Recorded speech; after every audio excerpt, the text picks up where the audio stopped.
भंते जी गौ मुक्ति आंदोलन चला रहे हैं और कौन कौन लोग जानते हैं कि गौ मुक्ति आंदोलन में हमारे धर्मगुरु भंते विनयचार्य जेल गए थे? कौन कौन जानते हैं? आप खड़ा करके बताओ। इसका मतलब बहुजन समाज जागरूक हो गया है, अपने धर्मगुरुओं का अब समाज का भी ख्याल रखने लगा है समाज। धन्यवाद। विश्व वंदनीय तथागत गौतम बुद्ध जी एवं छत्रपति साहू जी महाराज, बिरसा मुंडा, नारायण गुरु एवं भारतीय संविधान के निर्माता परम पूजनीय बाबा साहब डॉक्टर भीमराव अम्बेडकर और बहुजन नायक मान्यवर साहब काशीराम जी को कोटि कोटि नमन करते हुए और मंच पर उपस्थित हमारे सभी भिक्षु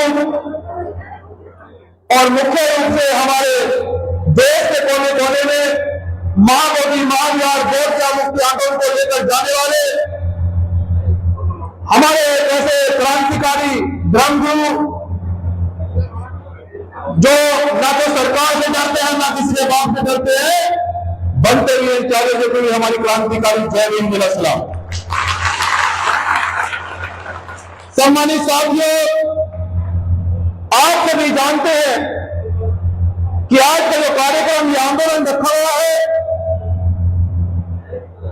महाबोधि महाविहार गौ मुक्ति आंदोलन के लिए जो रास्ता हमें बाबा साहब डॉक्टर अम्बेडकर ने दिखाया और हमारे जो पुरखे सदियों से जो हमारा इतिहास रहा, जब हमारे इतिहास पर पर्दा डालने की कोशिश की गई, जब हमारे इतिहास को दबाने का प्रयास किया गया, तो इस बहुजन समाज में जन्मे देश दुनिया के सबसे बड़े विद्वान बाबा साहब डॉक्टर अम्बेडकर ने जब यह आकलन किया कि हम तो इस देश दुनिया के शासक थे, हम तो राज करते हैं, हमारा शासन रहा है, हमारे पुरखे बोल रहे हैं, लेकिन मनवादी ताकतों ने हमें जाति और धर्म में बांटकर जिस प्रकार से कमजोर करके और कमजोर करने का प्रयास किया, तो बाबा साहब डॉक्टर अम्बेडकर ने दीक्षा भूमि में देश के सबसे बड़ी आबादी वाले बहुजन समाज को कहा कि आपको गुमराह नहीं होना है, हमारे पूर्व बुद्ध को हमें अपनी विरासत को बुद्ध के मार्ग पर चलकर देश का फिर से शासक बनना है।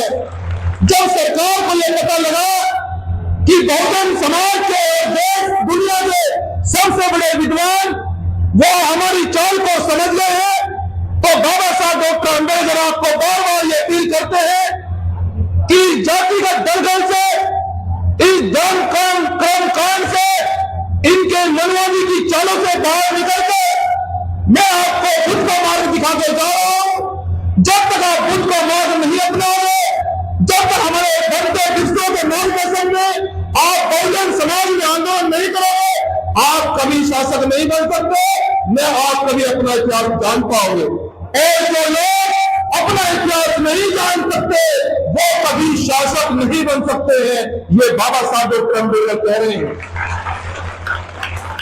बहनों भाइयों, यह आंदोलन आज से नहीं चल रहा है, यह आंदोलन तो 132 साल से चल रहा है, 132 साल से चला हुआ आंदोलन। और ये बड़े दुख का विषय है कि 132 साल से देश की सबसे बड़ी आबादी वाले लोग अपनी वीरन को कब्जा मुक्त नहीं करवा पाए, लेकिन हमारे बीच में हमारे ऐसे धर्मगुरु है, उन्होंने संकल्प किया कि हम डरेंगे न झुकेंगे और न कि इसके सामने कोई समझौता किया जाएगा, देश वीरन खाली होगी और बहुजन समाज को सौंपी जाएगी। और जो हमारे बनते विनयचार्य जी ने संकल्प किया, वहां की सरकार ने जब यह सोचा कि भंते विनयचार्य जी तो झुकने से मना कर दिया है, भंते विनयचार्य जी ने सम्मान और परिवार के लिए समझौता करने से मना कर दिया है, तो मैं बहुजन समाज के लोगों आज भी ये पूछना चाहता हूं कि ऐसे लोग चाहिए, ऐसे